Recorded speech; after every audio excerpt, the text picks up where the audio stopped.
with a very special guest. I'm here with entrepreneur, author, and philanthropist. We're here with Evan Owens. What's going on, Justin? Thank you for having me on board. Happy to be here with you today. Appreciate you. How have you been? And what's the present life been for you during this COVID-19 pandemic? I've been working real hard, just grinding through the pandemic, just making sure staying afloat, staying positive, and really just reflecting on what my actual goals are and what are the things that I really care about. So, giving back has been at the top of the list. Last year, with our nonprofit organization, Everyone Eats Foundation, we were feeding over 100 to 200 meals a day to families in need.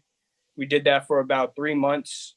This year, we have more aspirations to feed even more people. So we're just going to keep grinding and keep going. I do want to go back to the beginning of your career. What career goals did you have in mind at the time, and what did you, let's just say, what did you have an interest in? I was rapping, I was playing ball. So I was writing poetry, I was writing rhymes, I was writing stories, I was writing so much different things. So it was very fitting that when I actually went to college, I studied journalism. So I ended up writing for the newspaper. I joined the TV broadcasting for students and started writing different stories. And then ultimately, I went into public relations and graduated with a communications degree. That's really like the basis on what brought me up as a writer and really pushed me in a direction to write my own book.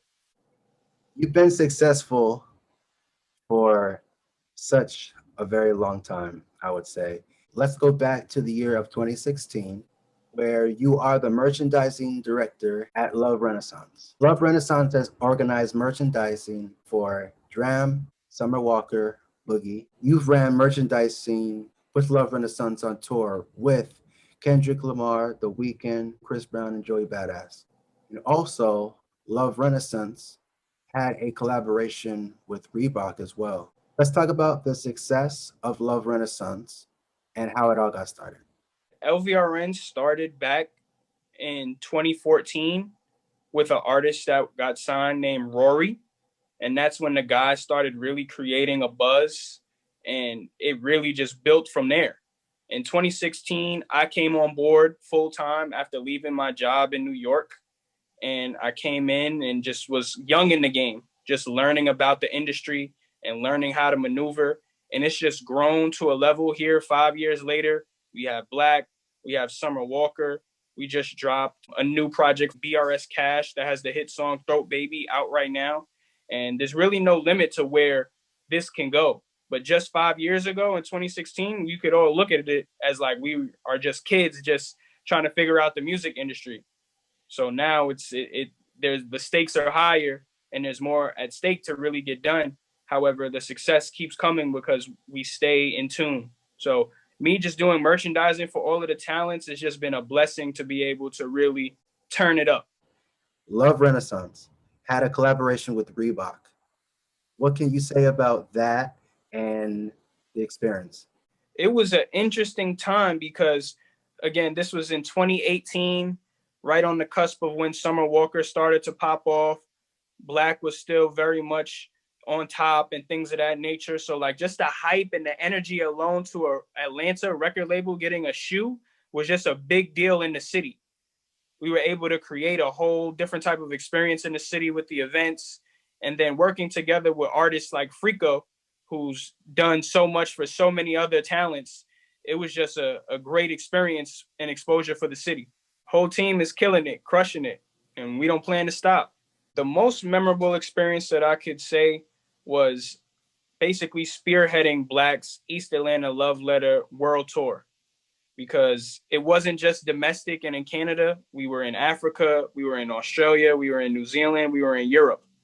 And getting together all those different manufacturers and production houses to get merchandise out to all of those different venues and get it to the fans, it's always memorable for me because as I travel the world, like if I see a Black pronounced Black t-shirt on a fan in Amsterdam, it's always clicks to me that, yo, we really made an impact and we really, put this out there, and it's memorable.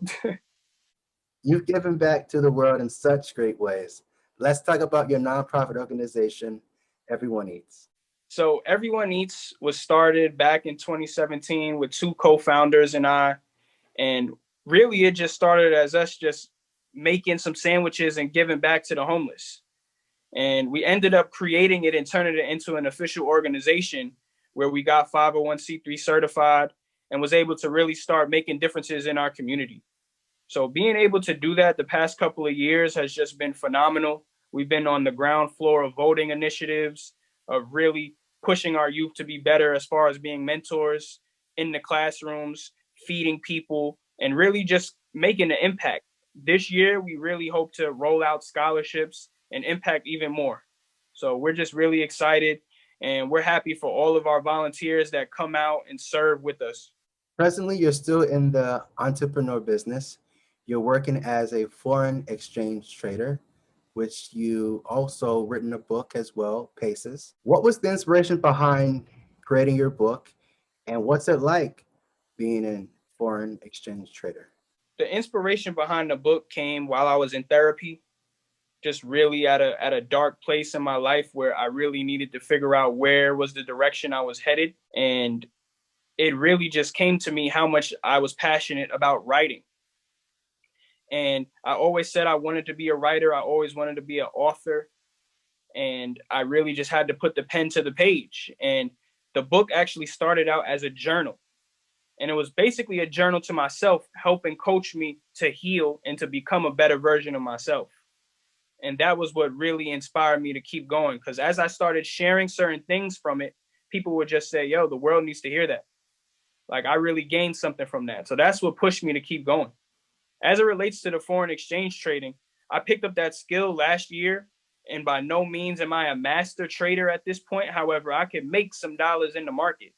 Once the pandemic happened and you saw how the dollar got weak or weaker and stocks started crashing or tumbling, I just really had to start understanding what was going on in the world. So it really serves as a bridge to understanding currency pairs and how the dollars move. Also seeing how cryptocurrency moves, as we now see the trend of Bitcoin is over $30,000. When last year you could have bought it at $5,000 in the pandemic. So now there's more people that are starting to pay attention to what's going on in the world. So it's just another way to come up with some more capital and really make certain moves. So I really enjoy trading. I encourage anyone who stays at home or someone that has the time to learn the skill, because literally you can turn your phone into an ATM. And knowing that you've been having a lot of success in your career, what's been the key to your success? Is to really have poise, because there's going to be ups and downs and there's going to be many challenges and obstacles. But if you lose your cool, if you burn bridges, if you don't handle things a certain way with poise and with grace, that could be your last opportunity. It's okay to make mistakes as long as you learn from them and continue to grow from them. You have to be able to put yourself in a position to keep going and a position to win. So they always say that you learn more from your mistakes than your wins, because again, it's easier to just push it to the side. Like, I've really learned from my mistakes and learned how to move forward. If your career wasn't being an author, a philanthropist, or an entrepreneur, as you are, what do you think your career would have been? I would have been a public relations officer at an agency or a corporation. When I was in college, that was pretty much where I ended up, because I didn't want to write for the newspaper any longer. I didn't want to do broadcasts. I wanted to craft the stories. I wanted to be able to put out what ended up being news. So ultimately, if I wouldn't have went the route that I went as far as being an entrepreneur and working on different things, I would probably be at an agency or corporation doing public relations. What would you say would be some of the future goals that you have in mind, and what are the future projects that we should be looking out for? My future goals as it relates to just merchandising specifically, I want to grow other individuals to be able to do some of the things that I can do, so that when we have a roster that's full of so many great, dope talents, there's more people that can handle different responsibilities and really grow. Because I'm getting to an age where I don't personally care to be on the road and travel anymore, but the young kid who's hungry and coming up does. They want that experience and they want to learn, and we want to be able to facilitate, that new wave of individuals coming into the industry. So even just letting people know that merchandising, there is a real business. Like, artists, and different talents can make a lot of money from it. And it shouldn't be a portion or a revenue stream that's ignored. If you take it serious, you can grow. And in your career, who are you mostly thankful for? And when people look back on your career, what would you like your legacy to be? My mentors and people that have helped me, just be better. Definitely Supreme, Charlie Brown, Tunde, and Sean. Those four, like those guys have all taught me a tremendous amount and have really shown me a lot of grace. Supreme and Charlie Brown, they taught me as much as they could about the merchandising industry, where it gave me the fundamentals to even be able to sit at different tables and know what I'm talking about. Especially being a young Black man, you could look at me and say, you don't know anything. However, the reality is being able to understand and all the things that they put me through and exposed me to, I'm able to sit with them and really create a profitable business under LVRN. So it's just been exciting to really grow, because if you would have asked me what I was doing in 2014 when I first graduated college, I couldn't tell you that this is where I would be today. So really, I'm just excited to see, what the next 10 years will look like and what type of legacy I would leave. And we are here with a very special guest, one of the best in the business, definitely somebody who has paved the way for just so many greats and has continued to not only inspire me, but inspire so many other great people and so many more. Just want to say I appreciate your time and wish you all the best. And we're here with Evan Owens. Thank you so much for having me again, Justin. Y'all take care.